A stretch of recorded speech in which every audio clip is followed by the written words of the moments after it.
भगवान परमात्मा चित्तचोर परमात्मा चोऱ्या करू लागला, त्याचा बोभाटा झाला. आईनं त्याला शाळेत पाठवलं. इथपर्यंत आपण आलोय, आता शाळेत पाठवणार.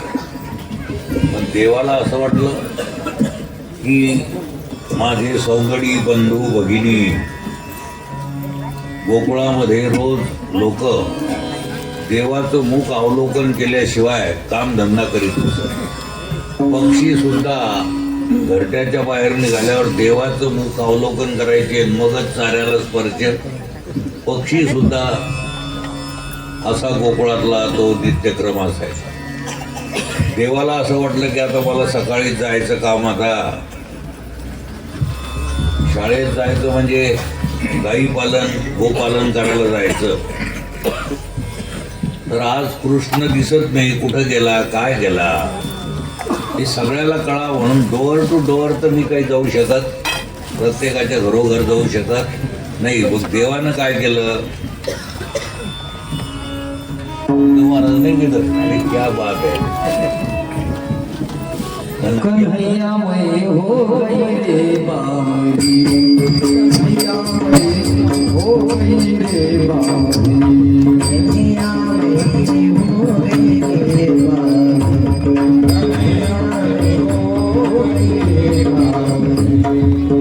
सुन कर तेरी रे बांसुरी, सुन कर तेरी रे बांसुरी, कन्हैया मैं हो गई रे बाबू, कन्हैया मैं हो गई रे बाबू।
गोकुळ वाट लावायला आलेले आहे.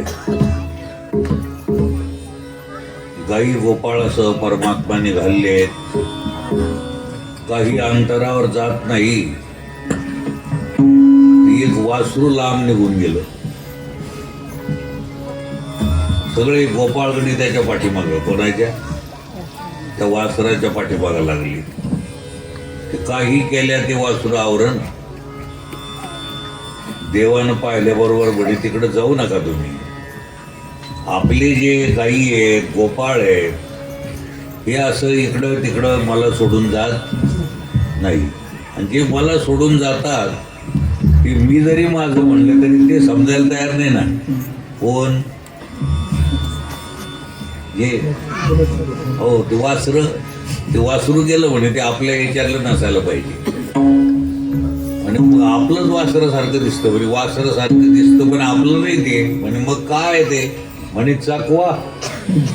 तुम्हाला फसवायला लागलं. कुणीतरी ते राक्षस असायला पाहिजे. देवानं ठराविक अंतरावर त्याचा पाय धरला, गरगर फिरवलं, आपडलं. त्याच्यात वत्सासूर निघाला, राक्षस. देवाला शरण आला, त्याचा उद्धार केला देवानं. असे बरेच देवानं छोटे मोठे राक्षस.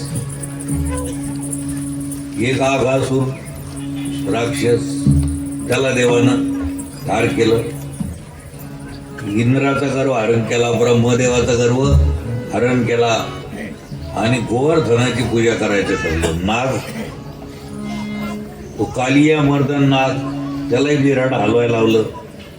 आणि नंद राजाला सांगितलं आपल्याला इंद्राची पूजा नाही करायची. आता दर साल तुम्ही कोणाची पूजा करीत आले? इंद्राची. आता आपल्याला गोवर्धनाची पूजा करायची. गोवर्धन मारो गोवर्धन महाराज,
बरेचसे छोटे मोठे राक्षस लाईनीला लावले. ते कंस मामाला कळालं की जे खेळणं पाठाव ते भाचा काय करतो मोडूनच. हो, हे काही शिल्लक ठेवलं नाही. मग काय करावं? सल्ला दिली एकानं कंसाला की त्याला आपण गोडी गमतीनं बोलावून घेऊन ठार करून टाकू, बळीराम दादाला आणि कृष्ण परमात्मा. पण बोलवायचं कसं? कोणी धनुष्य बाणाचं निमित्त, धनुष्य यज्ञाचं निमित्त केलं. धनुष्य यज्ञ म्हणून बोलवा. निमंत्रण पाठवलं सगळ्याच गोकुळातल्या लोकांना. सगळे गोकुळातले लोक आता येणार आहे, पण त्या दोघाला निमंत्रण द्यायला कोण जाणार? मग अक्रूर काकाची योजना केली आहे. अक्रूर काका आलेले, तिथं रात्री आलेले, रात्रभर गप्पा गोष्टी झालेल्या आहेत. सकाळी अक्रूराचं स्नान वगैरे सगळ्यांना स्नान संध्या नित्यकर्म केलेलं आहे. आणि आता परमात्मा गोकुळ सोडून आता मथुरेत जाणार. तर माय बहिणी सकाळीच पाण्याला आलेले आहेत. एकमेकाला विचारू लागले, आज यशोदेच्या दारापुढे रथ कोणाचा आहे? यशोदेला विचारतात. गवळण म्हणती यशोदेला ओठे गे सावळा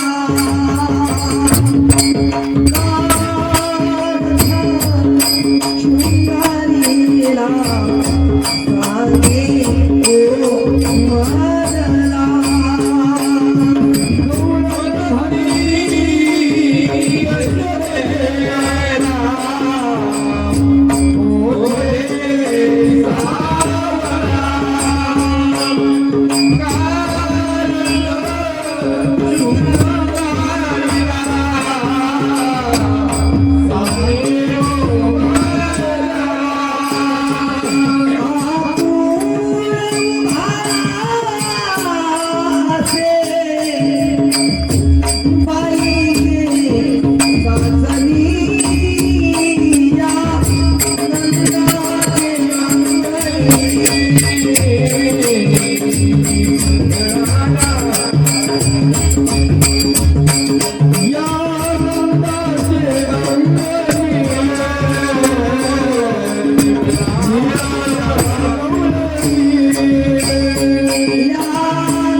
त्या माय बहिणी विचारू लागल्या यशोदेला, यशोदेबाई हा रथ कोणाचा आहे? आणि बाई मथुरेतून अक्रूर आलेला आहे आणि अक्रूर हा भगवान कृष्ण परमात्माला घेऊन जाणार आहे आता असं म्हणतात. त्या शोकविवळ झालेल्या आहे. आणि अक्रूर, अक्रूर शब्दाचा अर्थ क्रूर नाही, काय नाही, क्रूर नाही. अक्रूरा नाम तुझे तैसी न करणी. तुझं नाव अक्रूर आहे पण करणी काही तशी दिसत नाही. तू आमच्या प्राणाचा प्राण घेऊन चाललास, इतका निष्ठुर आहे, निर्दय आहे, असं त्या म्हणू लागल्या. मग रात्रभर वार्तालाप झाली, मस्त सकाळ झाली, स्नान संध्या सगळं आटोपलं आहे आणि आता रथावर आरूढ होणार आहे. परमात्मा रथावर चढले. त्या माय बहिणी शोकाकुळ झालेल्या आहे, धरणीवर पडलेल्या आहे. रथ चढले वनमा आनंद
नेत्रीच्या उदकाने भिजली धरणी. शोक विवळ झालेले. परमात्मा म्हणतात अक्रूराला, देव बोले अक्रूरासी वेगी हकी रथासी, या गोपीच्या शोकासी न पावे मनसी, एका जणांनी रथ गेला निघून. मथुरेत आलेले जातात. अक्रूर काका म्हणतात आपल्याला उद्या आमंत्रण आहे, उद्या जायचं. तर आता आपण आमच्या घरी मुक्काम करा. मग एक रात्रभर काकाच्या घरी मुक्काम केला. सकाळी आमंत्रण आलं कंसाचं या. तर ते आमंत्रण म्हणजे सगळं कपटच, देवाला मारायचं. हे सकाळीच निघाले. दोन्ही तर्फे माय बहिणी उभ्या आहे. राक्षसाचं राज्य असलं तरी तिथं भक्त असते, असं थोडंच काही आहे. त्या माय बहिणीच्या डोळ्यातून पाणी आलंय. देव छोटाले, लहान लहान अक्रूर म्हणतात, देवा ही नगरी घ्या पाहून. म्हणे हो, पहिल्यांदाच आलेलो आहे, अजून आम्ही इथं आलो नाही. बघ ही पहिलीच वेळ आहे. कोणाची यायची म्हणजे पाहायची. लहान होते, जन्म कुठं झाला त्यांचा लहान असतानाच आणलं गोकुळात.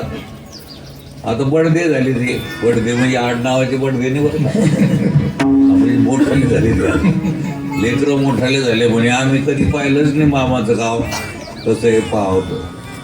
चालले वाटाणं. त्या माय बहिणीच्या डोळ्यातून पाणी आलं. त्याच्यात काही ज्ञानी गवळणी होत्या. ते म्हणते की याला कशाचं भय आलं देव. काही बिचाऱ्या प्रेमी होत्या, एवढं नजर पोहोचलेली नव्हती, एवढं कळालेलं.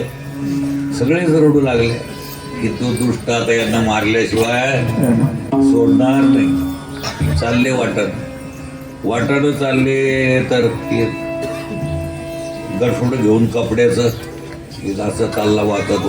त्याच्या पाठीमागं दोघं जण हे विचारतात देव त्याला, का रे बाबा कुठं चाललास, काय गडबड आहे. तू लागलं बोलायला काहीच्या काही. ते कपडे घेऊन जाणारा ते म्हणून तुम्हाला काय रे शेणात लोळणारे हो. देवाला त्याला देव कळालंच नाही. फुफुट्यात लोळणारे हो, तुम्हाला काय कळतं रे. गवळटा हो, बावळटा हो, काही बोलायला लागलं. देव म्हणे उभा बोलतो कशाला, पण दाखव ना, आम्ही कधी पाहिलेच ते. राजाचे कपडे आहेत म्हणे, मी राजाचा सेवक आहे. तिकडचं भारलेलं ते, मी राजाचा सेवक आहे म्हणे, मला काय कमी समजतं का तुम्ही. ते म्हणे कमी जास्त नाही, पण पाहू दे म्हणे आमच्या डोळ्यानं कसे कपडे असते ते. अरे जा रे म्हणे, देव जवळ गेले. दाखव ना म्हणे भाऊ. दादा दाखव, दादा भाऊ दाखवणार रे. अरे जा म्हणे, हेच बॉक्सिंग आणली आहे, ते खूप केलं. गोपाल तुमच्याकडे बॉक्सिंग काय आता जे काय. देवानं लंबच करून टाकलं त्याला. गत प्राण झालं. मागचे यानं गठोडे टाकून दिले आणि पळून गेले. कंसाला कळलं आपला सेवक कपडे घेऊन येणारा कुठं गेला. गो टू हेवन गेला. झालं. मग थोड्या अंतरावर काही दिवसानंतर त्याच वेळेस एक माय लुगू लुगू लुगू लुगू चाललेली आहे, कोंबडी आहे, वाकलेली आहे सगळ्या अंगाला. तिला देव विचारतात, माय कुणीकडे निघाल्या. म्हणजे मी कंसाची दासी आहे, त्याला शृंगार करायला जात असते कंसाला. म्हणजे माय आमचे सगळे फुफुट्यात अंग लोळलेलं, आम्हाला कधी पाहिलंच नाही हे शृंगार वगैरे हे सगळं. आमचा शृंगार करणार. तिनं ओळखलं. मागच्या अवतारात जी चूक झाली ती आता होऊ द्यायची नाही. मागच्या अवतारातल्या कोण होत्या, मंथरा माय आल्या, देवाला शृंगार करू लागल्या. देवानं कसा तरी पाय त्याला कोणत्या ठिकाणी देवालाच माहित, तर ती सरळच झाली. शरीरानं सरळ, मनानं सरळ, बोलानंही सरळ झाली. ती आता मंथरा होती पूर्वीची, सरळ झाली. देवाला कळलं मंथरा तिकडं रमली, आपली उपजा रमली तिकडं. उपजा तिकडंच रमली. आपला सेवकही गेला. मग एक उन्मत्त हत्ती पाठवला मद्यपान करून. आणि त्या बहुत म्हणजे वर बसलेला जो होता हत्तीच्या, त्याला सांगितलं की सरळ त्या दोघांच्या अंगावर घालायचं. दोघं कोण, बळीराम दादा आणि कृष्ण परमात्मा, दोघांच्या अंगावर घालायचा आणि चिरडून टाकायचं त्यांना. आता तो हत्ती जवळ येत नाही तर काही नाही, देवाने शेपटी धरली. सगळे लोक म्हणे पोरग तर लहान एवढा हत्ती. ते मग असं गर गर गर गर फिरून त्याला आपटलं खाली. ते दोघंही ठार झाले. गोपाल कृष्ण. कुठं चाणूर आणि मुष्टी पैलवान, त्यांच्याशी दोघ जण लढले, बळीराम दादा आणि कृष्ण परमात्मा. त्यांनाही लाईनीला लावलं. आता असंच आता टेन्शन. हो, स्पेशल गाडी आता ही हो त्यांनाही लयनीला लावलं आणि जेच गेले ते कंसाची झिपुटी धरून एकाच बॉक्सिंग मध्ये लांबा करून टाकला. गोपाळ तिकडे तिकडे हाहाकार झाला. कंस राजा गेला, कंस गेला, हाहाकार झाला. कंसाच्या 2 पत्न्या ज्या होत्या दोघी जणी त्याही रडू लागल्या. आता हा देवच आहे. देव गेला, ते देवाला बाणीत होते, चांगलं होतं, ते अधिकारी होते. देव म्हणतो मामी काही दुखलं नाही, खोकलं नाही, एकाएकीच कसं काय म्हणे. बरं म्हणे म्हणजे झालं ते झालं. हो. एकाएकी कसं काय केलं बा मामा, जायसारखा नव्हता. मलाही वाटत नव्हतं जाईल म्हणून बळीराम दादा म्हणजे रायसारखा होता का बघ तू.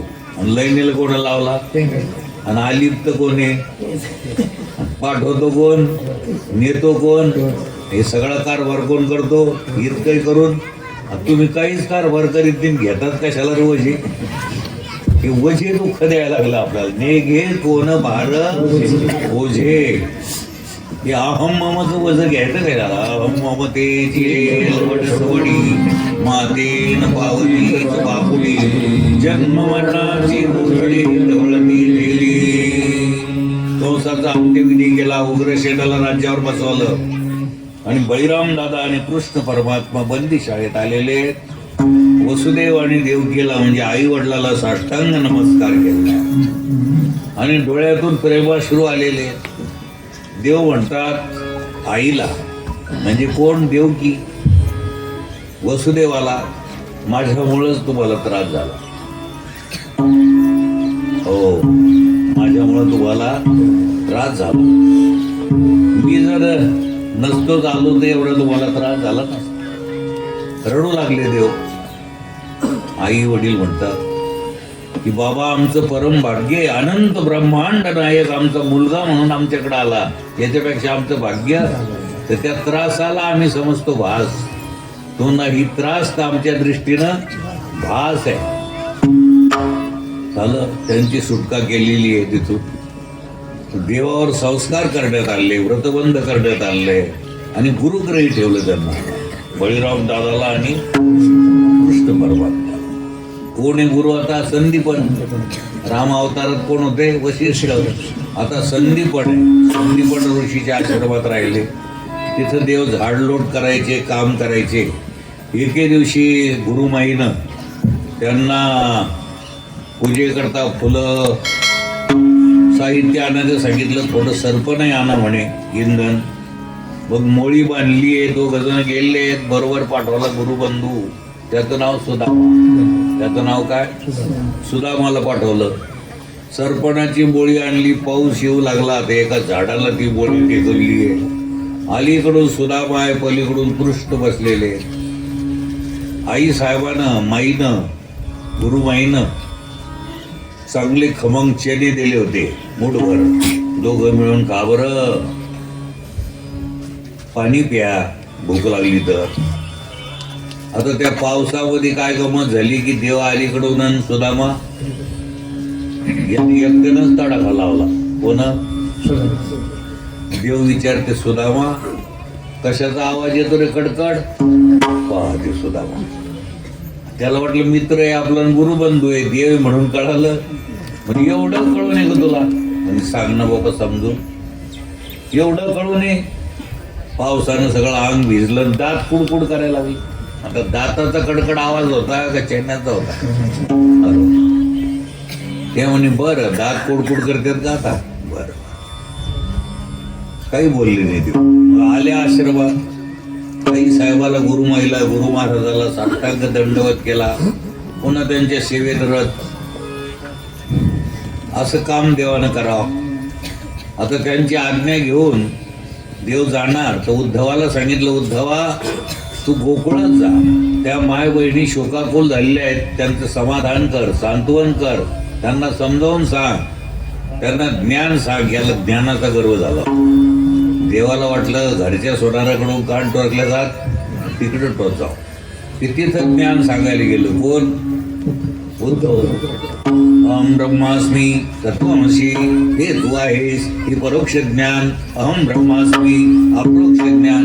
त्या गवळणी म्हणते हे काहीच सांगू नको, हे पहिलंच माहिती आम्हाला, आम्ही पहिलेच ज्ञान स्वरूप आहे, पण आम्हाला तो पाहिजे दिसणारा डोळ्यात, आम्हाला तो कृष्ण परमात्मा पाहिजे, हे काही सांगू.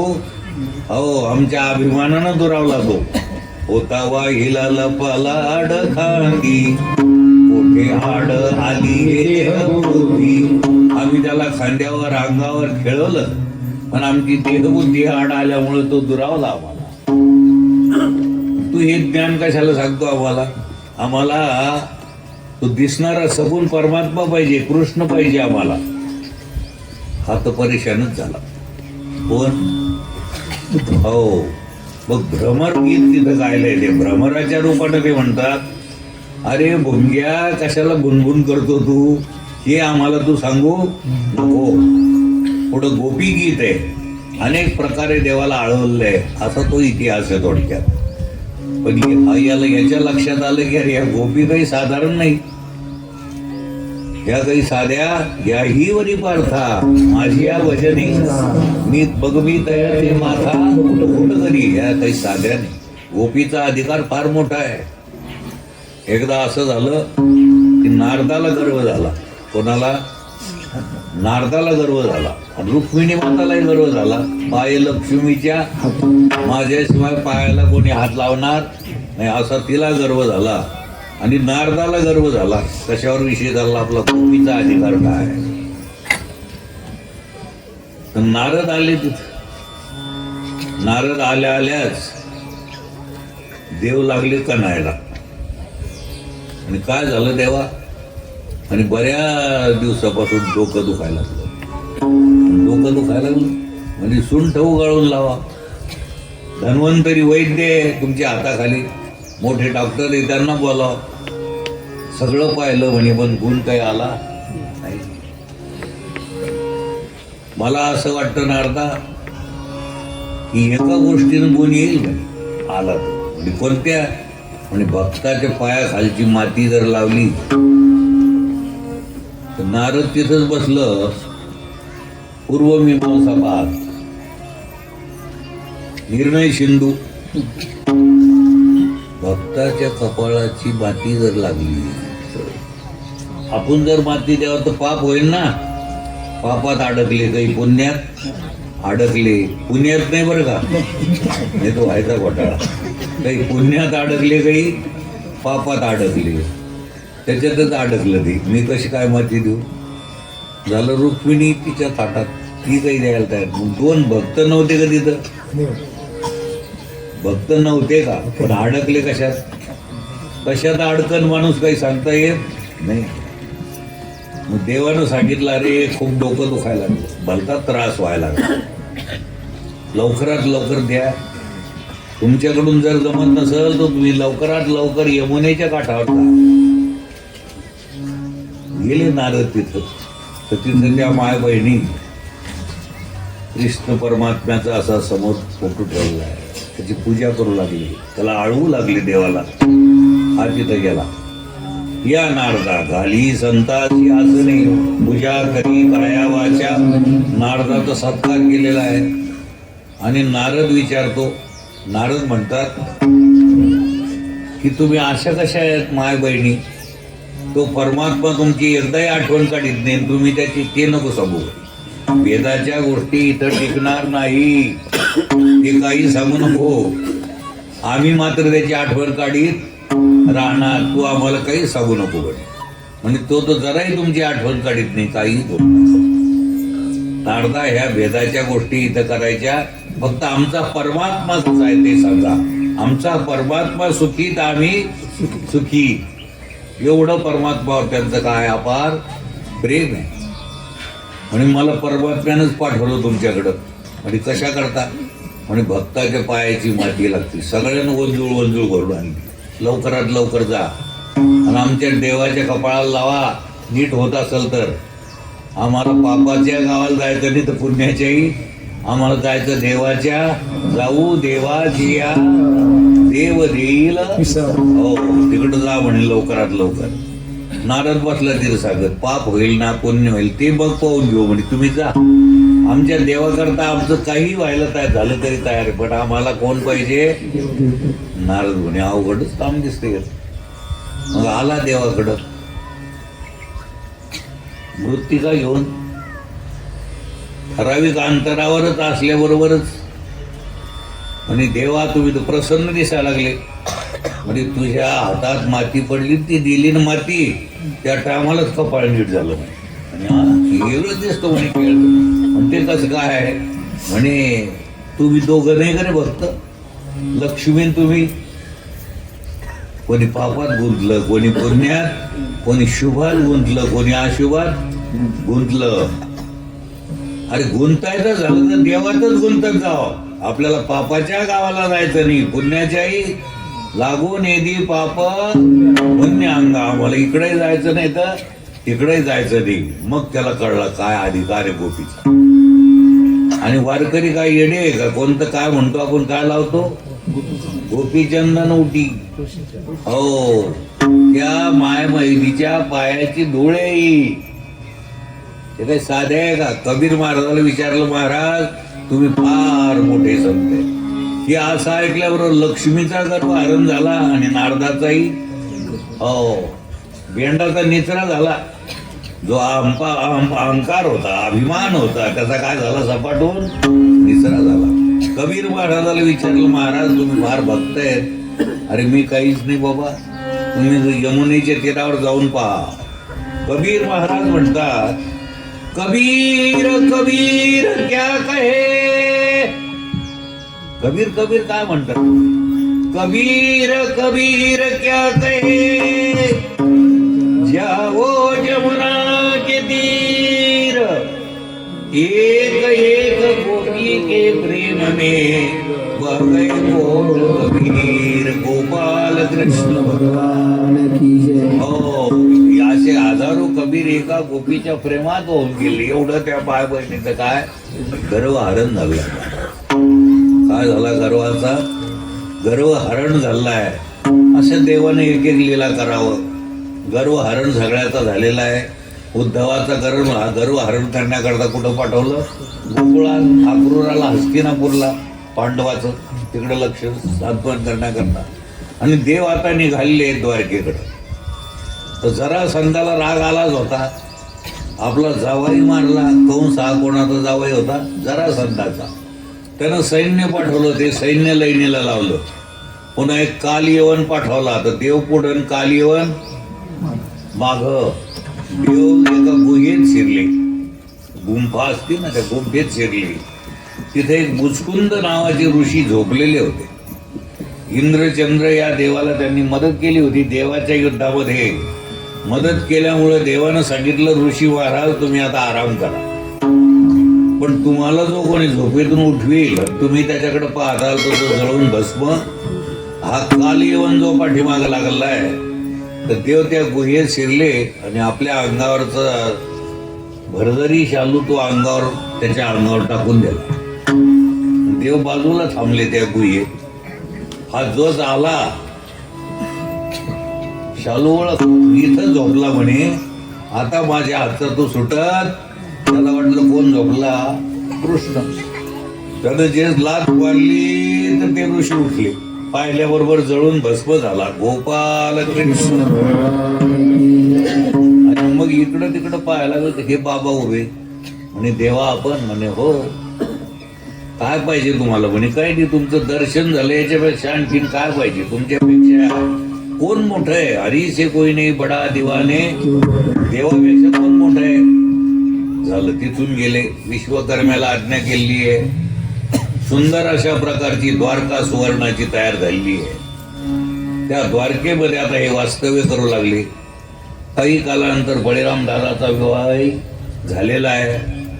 इकडं विदर्भ देशामध्ये भगवान कृष्ण परमात्माचं गुणवर्णन ऐकून भीमक राजाची कन्या माता रुक्मिणी माता तिनं मनोमन ठरवलं की मी लग्न करेल तर कृष्ण परमात्म्याशी लग्न करेल. ठरलं. इकडं ह्या तिचा जो भाऊ होता रुक्मय, त्यानं शिशुपाळाला देऊ केली. कोण? रुक्मिणी. तो म्हणतो त्याला द्यायची नाही. कोणाला? कृष्णाला द्यायची नाही. रुक्मय म्हणतो काळा परद्वारा गमनी, यास्तव शिशुपाळाला देईन मी भगिनी. वडील म्हणे असं काय झालं तुला?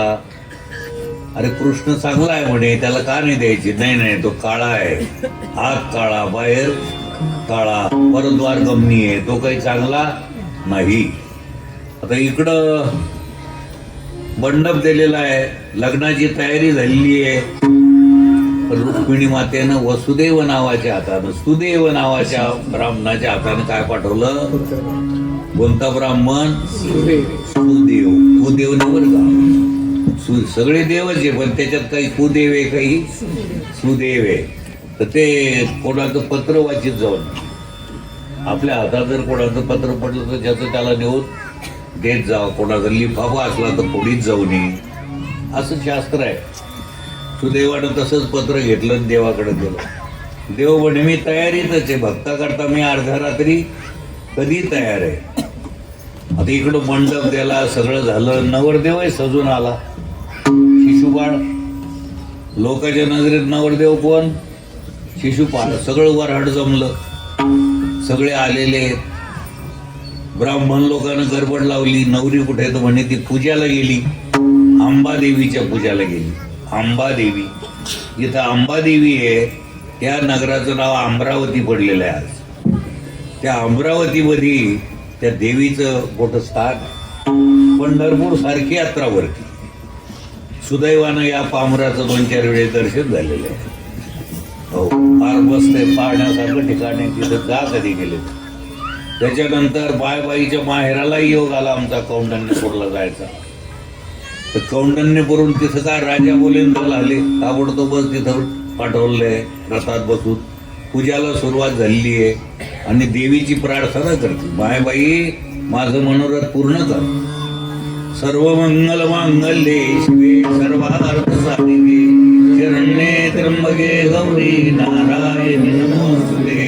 हे मायबाई माझं मनोरथ पूर्ण कर, माझे जे आहे ते मला भेटू दे.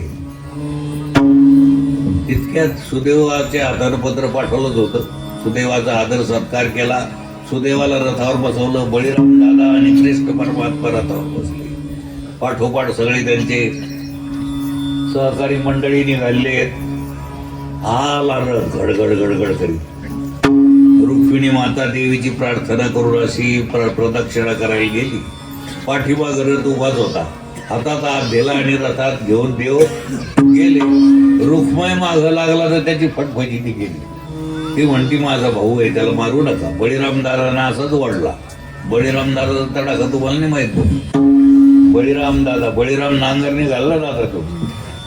बळीराम दादांना असंच धरला. ती म्हणती मारू नका, माझा भाऊ आहे. आता माय बहीण दिलं सोडून त्याला, त्याची फटफटी केली. इकडे नवरदेव येऊन उभा आहे, त्याच्या सारखे लांडगे पण आहे, लांडगेच म्हणतील त्याला. त्याच्या पाठोपाठ ते बसले. ते म्हणते खरे म्हणजे काय मिळायला मिळत नाही नवरीचा, तर उगच आलो गाड्या आपण इथं. ते म्हणते ते ब्राह्मण वानं गडबड लावली. मुलीचे मामा मुलाला घेऊन या. एक हळूच म्हणतो मुलीचा पत्ता नाही. मुलगी गेली कुठं? आता वडिलाला त्याला चिंता लागली ना, आई वडिलाला. एक सज्जन ग्रस्त आले म्हणजे काळजी करू नका. कुठे गेली मुलगी? ज्याची होती त्यानं. म्हणजे हे कोण आहे? म्हणजे हे नवरदेवाचं सोग आहे. नवरदेवाला नवरी मिळती का नवरदेवाच्या सोंगाला? तसं वारकऱ्याला देव भेटतो का वारकऱ्याचे सोंग करणाऱ्याला? आपण कसं करता? आता वारकरी व्हायचं का सोंग? खरे वारकरी व्हा. तुमच्याकरता देव अर्ध्या रात्री, अरे तुम्ही नाही झाले तरी सोडित नाही, पण वारकरी नाही झाले तुम्हाला कळणार नाही. सच्चे वारकरी व्हा, सच्चे भक्त. हे तिथं उभं राहिलं. आता नवरीचा पत्ता गेलं वराड तसंच वापस. बाकीचे होते नसतो आलो तर बरं. अशीच फजिती. अरे मूर्खाच्या लग्नालाही जात जाऊ नये, मूर्खाकडे जातच जाऊ नये. खळाची संगती उपयोगाशी नये, आपला अपाये त्याचे संगे. हे गेलं वराड. रुक्मिणी सोयीवर आता होणार आहे. झालं असं आपण समजा. तदेव लग्नम श्रीमंतदेव ताराबलं चंद्रबलं तदेव लक्ष्मीपदे दे मनसा परामी सुमुहूर्त सावधान उमामहेश्वर चिंतन लक्ष्मीनारायण चिंतन वराडी सावधान आजंत्री झालं रुक्मिणीचं लग्न. आता पुढचा प्रकार असा झाला की एक जांबुवंतीशी त्यानं लग्न केलं. जांबुवंती झाली तुमची ती सत्यभामा, सत्य ते आळ आली, तो मणी आणून दिला. सत्यभामाशी त्या जांबुवंताशी युद्ध झालं. 28 दिवस चाललं होतं ते युद्ध. आणि ते युद्धाचे साक्षीदार त्या तिथल्या त्या जांबुवंताच्या संस्थांचे अध्यक्ष आपल्याजवळ बसले. ज्यांची पुण्यतिथी त्यांचे जावईच येते. हो, त्या गावात मारुतीपेक्षा जास्त महत्व कशाला आहे? आसपासच्या याच्यात सगळे कोण आहेत? जांबुवंताचे मंदिर आहे. इतक्या दिवस युद्ध चाललं. देवाच्या घाम आणि जांबुवंताच्या घामानं एक नदीच वाहत चालली. तिचं नाव घामावंती नाव पडलेलं आहे. त्या नदीचं नाव काय पडलं? घामावंती. आणि ते सुदैवानं आपल्या जवळ आहे, जामखेड. तिथं जायला विसरू नका, दर्शन घ्यायला. त्या अस्वलाच्याही लक्षात आलं, फुकट युद्ध खेळलो गड्या, राम अवतारातले हेच ते आपले मालक आहे. त्याला कळलं. मग आपली मुलगी दिली आणि स्वयंवंतक मणी दिला. तो मणी आणून दिला. त्या सत्यजित राजाला वाटलं, सत्राजिताला वाटलं आपण विनाकारण आळ घेतला म्हणून आपली सत्यभामा मुलगी दिली. अशा 8 विवाह देवाने केले. त्याच्यानंतर एक भौमासूर नावाचा दुष्ट माणूस, त्यानं 16,000 माय मावल्या अबाल असणाऱ्या त्यानं कोंडून ठेवल्या होत्या. दुष्ट होता. देवानं त्याला आश्विन वद्य चतुर्दशीला, म्हणजे त्याला कोणती तिथी म्हणतो आपण? नरक चतुर्दशी म्हणतो. त्याला नरक चतुर्दशी नाव पडण्याचं कारण काय? तर हा नरकासारखं जीवन जगत होता. आई बहिणी त्याला कळत नव्हत्या. त्यानं लागली कोंडून टाकल्या होत्या त्या. किती जणी? 16,000. पायाला 16,000. आज वारकरी जे ते काही वेडे कर नाचून सांगत आता आमचा देव. त्याला ठार केलंय. गोपाल कृष्ण भगवान की जय. त्यांची सुटका केलेली त्याच्यातून. त्याच्यानंतर आघासूर बकासूर बरेचसे मारल्यानंतर देव आता मोठ्या आनंदानं राज्य करू लागले. देवाचे पिताश्री जे आहेत वसुदेव, त्यांच्या ते वसुदेवाला नारद उपदेश करायला लागले की जनक राजाकडे 9 संन्यासी जे आले होते त्या संन्याशांनी काय उपदेश केला ते वसुदेवाला ते सांगू लागले. त्याच्यानंतर दत्तात्रयाची कथा आपल्याला ऐकायला भेटेल. 24 गुरु केलेले आहेत दत्तात्रयानं. पण मध्यंतरी असा एक प्रकार घडला की देवानं ऋषी मुनीला सगळ्याला सांगितलं की तुम्ही आता की द्वारका सोडून जा, प्रभास क्षेत्राच्या ठिकाणी जा. कारण इथं हे माझे जरी असले तर हे 56 कोटी यादव उन्मत्त झालेले आहेत. आता ही द्वारका समुद्रात बुडणार असं देवानं बाकी भविष्य सांगितलं. सगळे ऋषी मुनी आलेले आहेत. पण तिथं हे गोपाळगडी देवाचे जे पोरं होते त्यात एक सुंदर तो मुलगा, त्याला साडी नेसवली आणि ते पोरं त्या ऋषीकडे आले थट्टा करायला. आता हे उन्मत्त झालेले होते ना यादव, तर त्या ऋषीची परीक्षा पाहू म्हणे. त्या ऋषीला म्हणते या मुलीला मुलगा होणार का मुलगी? आता ते महाराज अंतर्ज्ञानी, ते म्हणे हिला एक मुसळ होणार आहे, मुसळ. आणि ते सगळ्या यादवाचं काय करणार? मग घाबरले बेटे. मग आले पाहते तर त्याच्यात काय निघालं कमरेत. आणि मग ते मुसळ घेऊन उग्रसेन राजाकडे आले. त्यानं सांगितलं याचा भोगटा करा बारीक. आणि समुद्रात फेकून त्याचे लव्हाळं तयार झाले. त्याची जी इडी होती ती एका माशानं गिळलेली आहे. त्या माशाला मारून एका व्याधानं त्याचा बाण तयार केलाय. आता हा बाण पुढं कृष्णाच्या अंगठ्याला लागणार आहे. कृष्णनीच धामाला जाणार.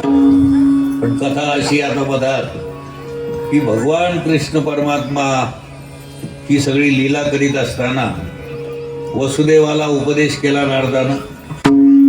दत्तात्रयानं 24 अवधूताचं व्याख्यान सांगितलं. 24 गुरु केले. त्यात एक मावळाला गुरु केलं. कशाला? मोहळ. त्या मधमाशा बिचाऱ्या मध गोळा करतात एकत्रित आणि दुसरा जेतून हुलून लग्न झाल्यावर पती पत्नी धाऊ धाऊ संसार जमा करतात, गोळा करतात संसार. नंतर मागून पोरं येतात बिचारे. ते सोयीचे असले तर बरं, नाही तर मोहळ याच्या पाठीत लात मारून मग हे रडत येतात. महाराज पोट्या करता इतकं कमीलं पण एकही काटतं म्हणून पौषाचा दिवा आहे. त्याच्याकरता तू झुरत होता ना, लेकरू नाही. काहीला लेकरू नाही म्हणून रडत आहे, तर काहीला लेकर आहे पण सोयीचे निघाले नाही म्हणून सगळे रडारडीचे. रच्या पुढं ड कोठे काही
कोठे काही एक आहे. काहीला खायला आहे, प्यायला आहे, राहायला आहे, सगळं आहे, पण संतान नाही. लेकरू नाही म्हणून रडायला लागले. काहीला लेकर आहे तेही काय रडायला लागले. काहीला लेकरू नाही ते रडायला लागले. काहीला लेकर आहे ते रडायला लागले. लेकरू नाही ते काऊन रडायला लागले? पाहिजे एक लेकरू. शास्त्र असं सांगत कुठं पाठ केलं गोष्ट होते ना. आमच्या शास्त्रात तर नाही तसं, पण ते म्हणते त्याचं तोंड पाहुणे म्हणते. कोणाचं? ज्याला लेकरू नाही त्याचं. मला वाटतं आळंदीची यात्रा बंद होती काय. चारही भावाचं लग्न झालेलं नाही, मुक्ताबाईचं झालं नाही, माऊलीचं झालं नाही, असं अवघडच काम सगळे. अरे खरं म्हणजे ज्याला बोध पुत्र नाही त्याचं तोंड पाहुणे. जन्माला येऊन ज्याला लेकरू झालं नाही त्याचं तोंड पाहुणे. लेकरू म्हणजे बोध पुत्र. हो, हे लेकर काय नाशिवंत आहे ते सगळं. तुका म्हणे का रे नाशिवंतासाठी देवा सवे तोटी वाटीतोसी. खरं म्हणजे बोध होणं हे सगळ्यात. आणि ते लेकरू झालेल्या लेकरालाही बोध केला कोण? मदाला असा माहीत. म्हणून माय असावं तर मदाला असा सारखी. जन्मल्याबरोबर बाळा हे शरीर तुला निमित्त झालं आई म्हणून, पण तुझे खरे आई वडील कोण आहे? त्वमेव माता पिता त्वमेव बंधुश्च सखा त्वमेव विद्या त्वमेव सर्वं मम देव गोपाल कृष्ण भगवान. त्या पाळण्यातच बोध सुरू केला कोणा? मदाला सेन. आई असाव मदाला सेन. पत्नी चुडाला राणी, जिनं आपल्या मालकाचा काय केला? उद्धार केलाय, राजाचा उद्धार केलाय. आता हे ते रवाना केलं तरी मग कसं होईन आणि त्याचं कसं होईन याचं काही. त्याला आमच्या प्रवासाला चालला ना. मला एकानं गंमत सांगितली. मी त्याच्याबरोबर काही शिदुरी एक माणसानं मला सांगितली. मी काही पाहिलं नाही पण ते सांगत होता. म्हणजे इतकं तितकं पीठ टाकते तर ते ठोकरानं आणते. चाललो कोणीकडे आपण काय कोणीकडे. जन्माला आला ना, अरे लेकर बाळा अनेक जन्मात आहे. गाढवाच्या कुत्र्याच्या याच्यात थोडे लेकर बाळा आहे का? लेकर बाळ होणं हा पुरुषार्थ नाही, तर जन्माला येऊन तिसरा डोळा उघडणं हा पुरुषार्थ. जन्म आलो त्याची आजी. हो, हे खरं फळ आहे. हे फळ ते निर्फळ काही जरी असलं 101 होते पण काही कामाचे नाही. जन्म आल्याचं फळ म्हणजे परमात्मा प्राप्त करून घेत. हे खरं काय? जन्माला आल्याचं काय आहे? फळ आहे. सार अभिप्राय प्रभास क्षेत्राच्या ठिकाणी हे सगळे आलेले आहेत. आता गोपाळगडी वगैरे ते यादव, आणि आल्यानंतर उगाचच एकमेकात आपसात भांडू लागले. मूर्खाच्या भांडणाला काही निमित्त लागत आणि कशावर भांडणं झालं आणि का आता माझ्याकडेच पाहत होता. अवघडच झालं. काही ते लोक म्हणते मला पाहूनच कीर्तन झोडपलं. पाहत ते काय खरड्याचे पेटे आहे का तुला झोडपायला? आता कुठंतरी ते महाराज पाहणार इकडे तिकडं, मला माझ्याकडेच पाहत होता आणि मला पाहूनच. अज्ञानी लोकांच्या भांडणाला काही निमित्त लागत, कशावरून नाही भांडत येते. भांडणाला काही मोठा पुरुषार्थ लागत नाही, तर ते लागले भांडायला अविचारी. आता भांडायला हातात काही नाही, तर मग ते लव्हाळ जे होते ना, त्या मुसळाच्या पिठाचे झाले, त्या भुकट्याचे ते काठावर गेले वाऱ्यानं, त्याचे लव्हाळ तयार झाले. तेच उपटून आणून एकमेकाच्या गळ्याला फाशा देऊन 56 कोटी यादव, किती एक बाकी राहिला. सगळेच यादव आहेत. कृष्ण कोणत्या कुलात आहे? यादव कुलात आहेत. देव म्हणते मी संपल्याशिवाय, हे शरीर संपल्याशिवाय हिशोब लागणार. देव एका पिंपळाच्या झाडाखाली बसलेले असे टेकून बसलेत. पण ती माशाच्या पोटातली ती विडी एका व्याधानं घेतली होती, त्यानं त्याचा बाण तयार केला, टोकदार. आणि तो बाण शिकार करायला तो ज्यावेळेस गेला, घनदाट अशी झाडी होती. त्याला देव काही दिसले नाही, देव आहे म्हणून कळलं नाही. पण देवाचा सुंदर असा तळपाय त्याच्या नजरेत आला. त्याला वाटतं नक्कीच काहीतरी शिकार आहे. त्या दिशेने त्यानं तो बाण सोडला, देवाच्या अंगठ्याला लागला. बळबळ बळबळ रक्त खाली उतरला. येऊन पाहतो तर रडायला लागला धायमुख. देव म्हणतात काही रडू नकोस, ही माझी लीला आहे. कारण मी संपल्याशिवाय यादव कोळ संपलं म्हणता येणार नाही. देव निज धामाला गेलेले, असा हा इतिहास आहे. आता भगवान शुकाचार्य परीक्षित राजाला विचारतात, म्हणजे श्री गुरु शिष्याला विचारतात की बाबा काही तुझ्या शंका कुशंका असतील तर सांग, मांड. परीक्षित राजा म्हणतो, हे भगवंता तुझ्या कृपेनं नष्टो हे गुरु महाराज, तुमच्या कृपा प्रसादानं माझा मोह सगळं समूळ नष्ट झाला. आता कोणत्याही प्रकारचं साप येईल आणि मला डसलं याची भीती उरलेली नाही. कारण ज्याला साप दंश करणार ते जड शरीर मी नाही, आणि मी जो आहे तिथपर्यंत साप येऊ शकत नाही, हे मला चांगलं स्पष्ट कळालं, नितळ कळालं. त्याच्यामुळं मला आता मरणाचं भय राहिलं. असे हजारो साप जरी डसले तरी मला मरण नाही, याचं तुम्ही मला फक्त स्मरण करून दिलं. हे अनंत उपकार तुमचे. साष्टांग नमस्कार घातला गुरु महाराजाला, षोडशोपचार पूजा केलेली आहे. तेही आपल्या धामाला गेले, हाही निघून गेला. अशा तऱ्हेचं हे भागवत संक्षिप्त रीतीनं आपण ऐकलंय. भागवत श्रवण करून तुम्ही स्वतः भागवत म्हणजे वैष्णव आहेत असं समजून स्वतःचं कल्याण व्हावं, खरं काय ते कळावं, हीच एक शुभकामना व्यक्त करतो. हरे नमः हरे नमः हरे नमः. कृष्ण भगवान की जय. आता एक करा, मद्रा असेल नाही खरं, लाल कपडा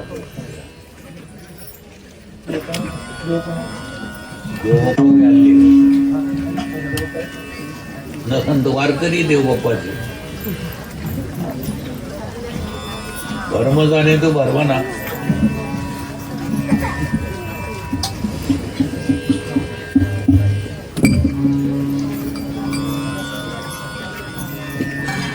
या म्हणा लवकर, पुढं आपल्याला चला चला लवकर.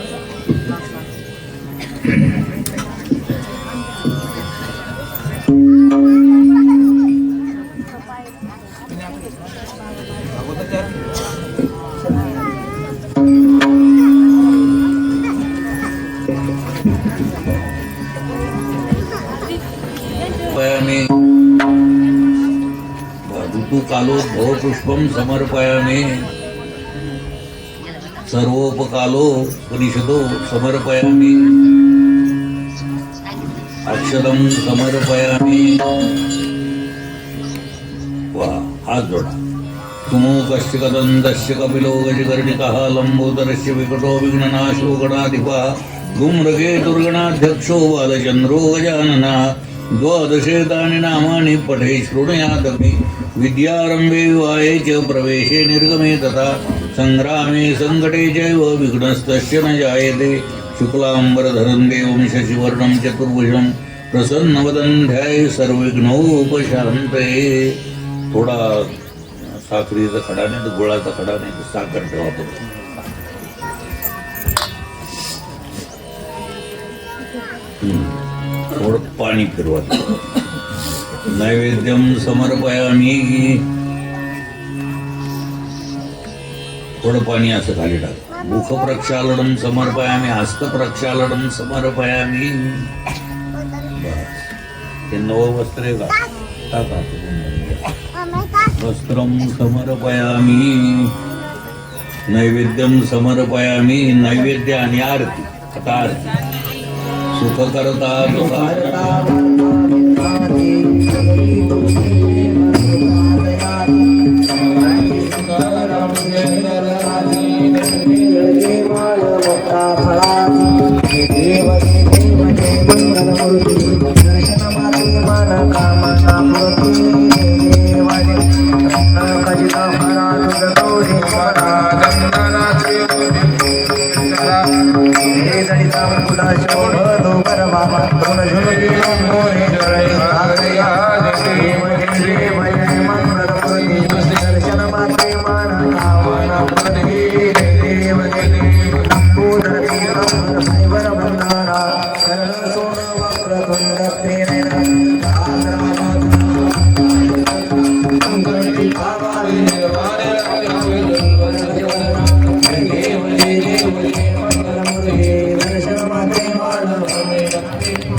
भगवंता